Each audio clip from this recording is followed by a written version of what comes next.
Welcome to the last video of this installment. Now that you've learned all of this useful information, we're gonna finish things off with a really good gear check so we can get ready to go for a skydive. All right, first thing we're gonna do is we're gonna reference our chart just in case you forgot anything. First thing that we're gonna do is we're gonna turn our AAD on.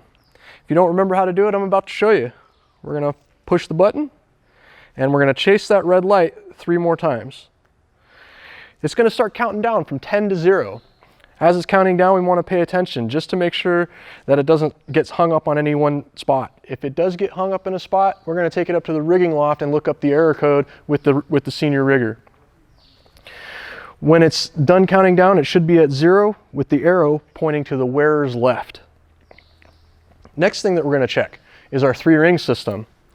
With the 3 rings, we have a big ring, a middle ring, and a small ring with a white locking loop.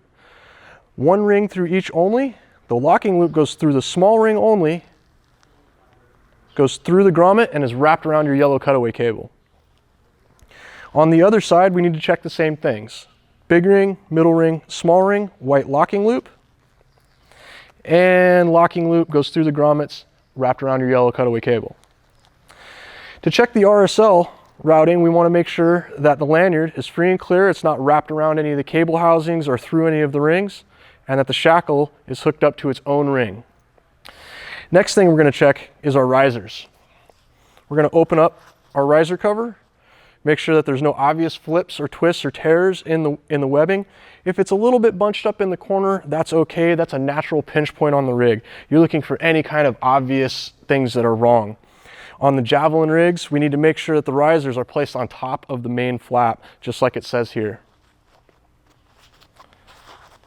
Now, we need to do the other side. Same things. Risers are routed properly on top of the main flap. No obvious flips or tears or cuts or damage to the webbing. Next thing on the list, we're going to check all of our buckles and straps. I like to start from one side of the rig and work my way all the way around. So I'm going to start here. I'm going to check that all my yellow stitches on the main lift web are intact, both inside and out. It's important that these yellow stitches are intact. If any one of them are broken, we need to take this rig up to the rigging loft to get it further inspected by the riggers. We're going to check the leg pads and the leg straps as well. I'm going to verify that all my yellow stitches are intact, both inside and out.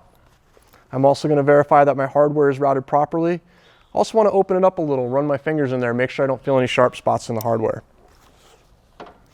Same thing on the other side.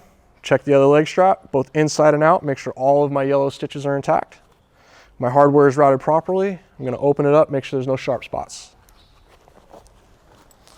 On the other side of the rig, I'm going to check again all the yellow stitches, make sure everything's intact. That's good. Last but not least, I want to check my chest strap. You may have to move the radio pouch out of the way just so you can inspect and visually check the entire chest strap. Same thing, you're looking for any wear or damage. And same thing with the chest strap buckle. Last but not least, we want to check our emergency handles on the front of the container. On the cutaway handle, I want to press on the Velcro, make sure that it's mated securely and that the handle is seated all the way into the main lift web. I want to check that the cutaway cables are seated as far as they can be in the housing and that they travel free and clear. On the reserve side, I want to be able to feel the metal D-ring all the way in the bottom of the pouch and that the Velcro is mated securely. Since I have access to my reserve cable, I'm going to check that I have clear travel in the cable and that the swage ball is securely fastened at the end of the cable. That's the whole front of the container. Now we're going to move on to the reserve. First thing we want to check before flipping the container around is our reserve repack card. On the Javelin containers, it can be found in this pouch inside this flap. And there's our repack data card. Important information to note on the repack data card. We want to check the serial number of the container and make sure that it matches up to the serial number of the rig that we're inspecting. That way we know the data that we have is accurate for this rig. We're going to find the last entry made on the back or on the front or the back of the repack card. We want to check the date. Can you guys remember how many days a reserve has? If you guessed 180 days for a repack cycle, you're correct. Next thing that we want to know is what the seal number is. That's the last 3 digits under certificate and seal number on the repack card. The last thing we want to check is in the remarks. It should say INR. That stands for inspection and repack. That's so we know that this has been inspected and repacked within that time frame. We're going to fold this up and put it away.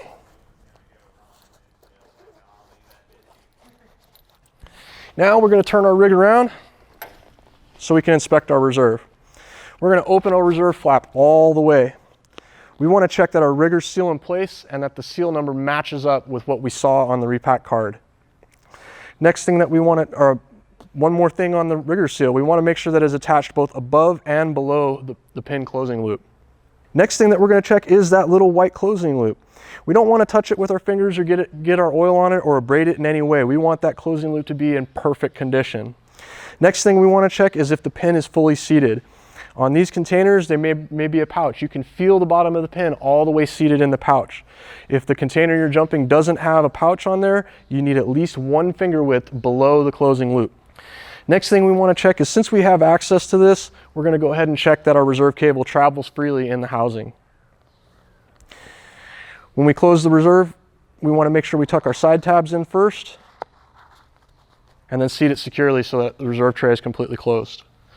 All right. Now we're going to check our main. We're going to check that our main closing loop is in pretty good condition. Do you remember the rule for closing loop wear? 10% or less. We want to make sure that this is 10% or less wear because this is going to prevent things like premature deployments or accidental openings of the container.